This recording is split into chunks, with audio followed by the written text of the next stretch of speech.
కదా. అందుకే చైనాలో ప్రైవేట్ స్కూళ్ళని బ్యాన్ చేస్తుంటే మన ఇండియాలో గవర్నమెంట్ స్కూల్ని బ్యాన్ చేస్తుర్రు.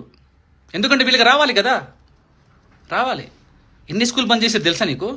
80,000 స్కూల్స్, 80,000 స్కూల్స్ బంద్ చేసిర్రు.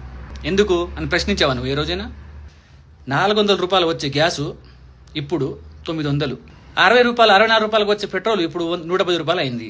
జిఎస్టీలు. నాకు కూడా చెప్పరా నువ్వు, హార్ట్ఫుల్గా చెప్పు.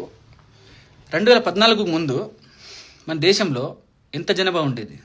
ఆ జనాభాని ఆ లొడా పార్టీ ఏదైనా కానీ నాకు సంబంధం లేదు. జిఎస్టీ లేకుండా పరిపాలించలే, జిఎస్టీ లేకుండా ఉండలే. ఎలా ఉన్నారు వాళ్ళు? ఎలా ఉన్నారు? వీళ్ళు వచ్చాకే జిఎస్టీ ఎందుకు పెట్టాలి? సరే పెట్టారే అనుకుందాం, జిఎస్టీ మనకు కడుతున్నాం కదా. మరి బండ్లు యూజ్ చేయొద్దు, సోనా కొనొద్దు, అసలు వెహికల్కి పెట్రోల్ కొట్టించుకోవద్దు, మనం గ్యాస్ యూజ్ చేయొద్దు.